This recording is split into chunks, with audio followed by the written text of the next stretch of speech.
Assalamualaikum warahmatullahi wabarakatuh. Kembali lagi bersama saya Dita Imawan di channel saya Pasukan Ngarit Kesapi.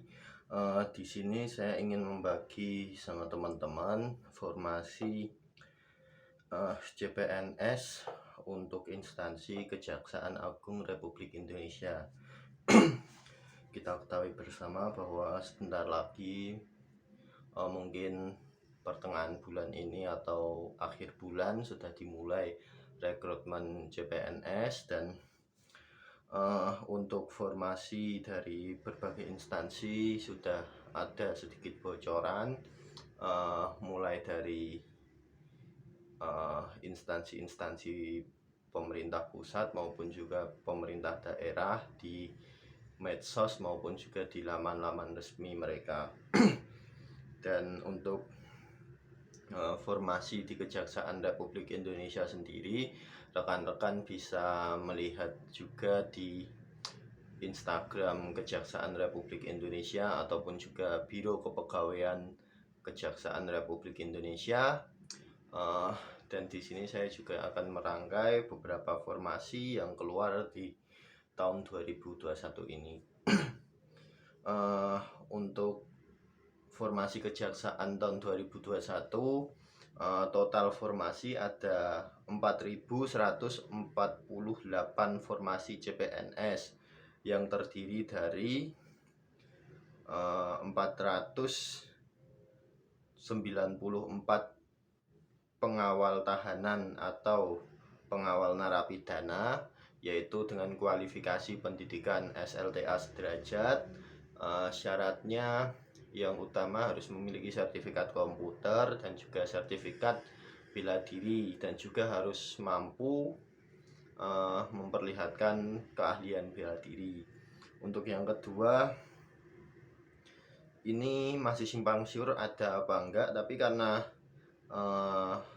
di Instagram Kejaksaan Republik Indonesia dan Biro Kepegawaian Republik Indonesia sendiri memberikan teka-teki untuk masyarakat agar menebak apa yang kurang dari formasi itu, kemungkinan ada pengadministrasian penanganan perkara yang ditujukan untuk SLTA sederajat.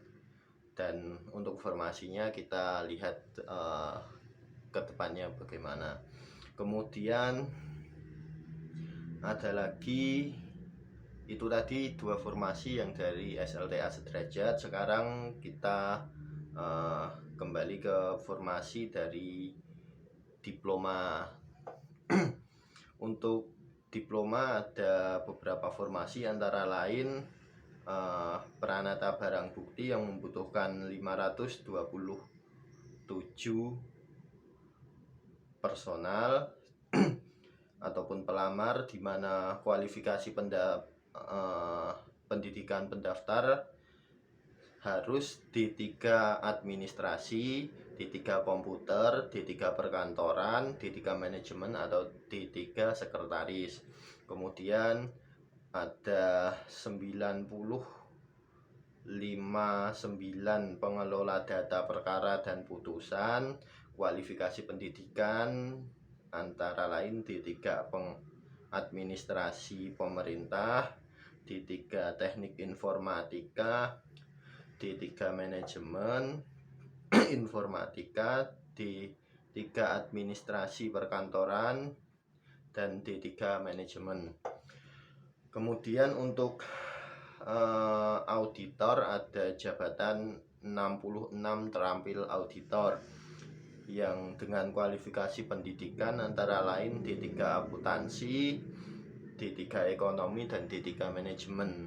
Selanjutnya ada dari intelijen membutuhkan 432 pengolah data intelijen dengan kualifikasi pendidikan antara lain D3 komputer, D3 teknik informatika, dan D3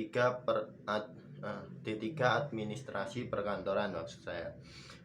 Kemudian ada kebutuhan dua jurnalis dengan kualifikasi pendidikan, D3 komunikasi, D3 sosial politik. Kemudian ada 141 pengelola pengaduan publik, di mana untuk kualifikasi pendidikannya ada D3 administrasi, D3 komunikasi, D3 teknik informatika, dan D3 teknik komputer.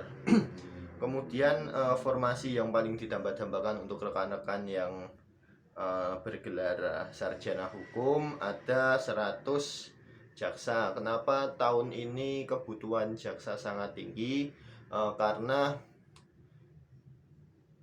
kejaksaan sendiri saat ini menambah satu bidang jaksa muda, yaitu bidang pidana militer, di mana sekarang undang-undang untuk militer sendiri akan ditangani oleh kejaksaan dan di bawah Jampitmil khususnya, dan juga dibantu oleh Aspidmil dan juga Kasipidmil di Kejati dan Kejari masing-masing daerah. Maka itu dibutuhkan 1000 formasi jaksa untuk mengisi kekosongan yang teramat banyak untuk masuk ke dalam formasi baru ini. Jadi diharap rekan-rekan yang memiliki kualifikasi sebagai sarjana hukum, entah itu hukum syariah, hukum agama, atau hukum ilmu hukum, atau hukum biasa, itu bisa mencoba keberuntungannya mendaftar di formasi jaksa. Karena kesempatan ini sangat istimewa, yaitu kebutuhan 1000 jaksa, jadi peluang untuk masuk juga sangat tinggi. Kemudian ada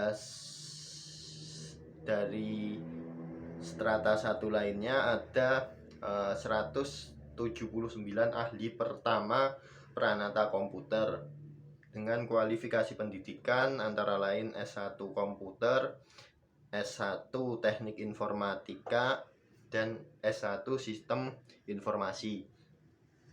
Kemudian ada lagi 140 analis forensik digital, yaitu dengan kualifikasi pendidikan S1 Teknik Informasi, S1 Teknik Informatika, S1 Teknik Elektro, S1 Komputer, D4 Teknik Informasi, D4 Komputer, dan D4 Teknik Elektro. Kemudian untuk selanjutnya ada 77 analis rancangan naskah perjanjian, di mana kualifikasi pendidikan adalah S1 Hukum ataupun S1 Ilmu Hukum. Kemudian berikutnya ada 43 ahli pertama penilai pemerintah, di mana kualifikasi pendidikannya antara lain adalah S1 Ekonomi, S1 Manajemen, dan S1 Teknik Sipil. Kemudian ada lagi 37 ahli pertama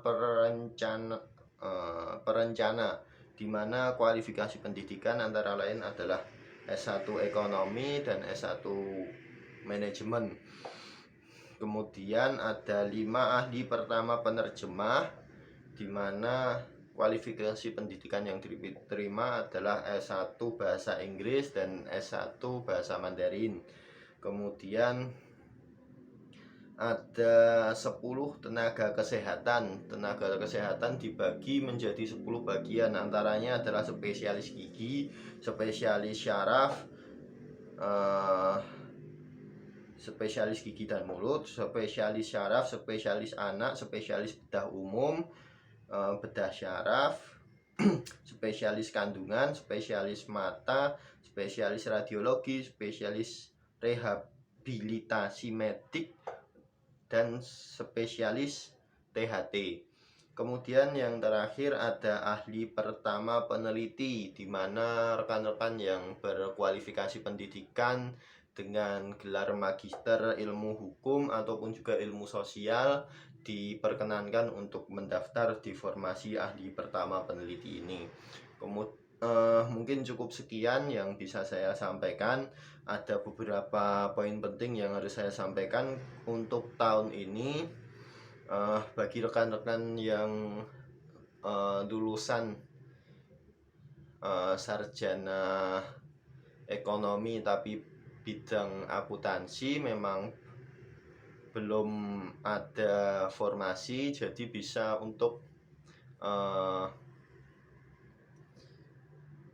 mengakali hal tersebut bisa mencoba mendaftar dari SMA ataupun juga menunggu kesempatan berikutnya, karena akan di rolling antara manajemen dan akuntansi, selalu bergonta-gantian yang dibutuhkan. Kemudian untuk rekan-rekan yang berkualifikasi SLTA diharapkan mempersiapkan segala persyaratannya. Yang paling pokok adalah sertifikat komputer dan juga sertifikat bela diri.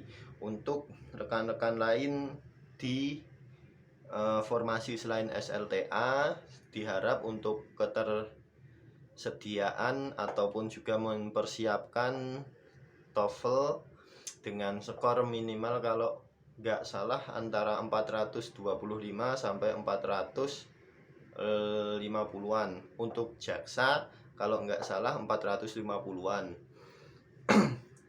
Dan untuk formasi-formasi selain SLTA untuk tahun-tahun sebelumnya memang tidak diperbolehkan untuk menikah terlebih dahulu. Jadi buat rekan-rekan yang sudah menikah, mungkin ada satu-satunya jalan adalah melalui formasi SLTA, dan nanti kalau setelah diterima baru kembali sekolah lagi dan melakukan penyetaraan ijazah. Mungkin cukup sekian yang bisa saya sampaikan.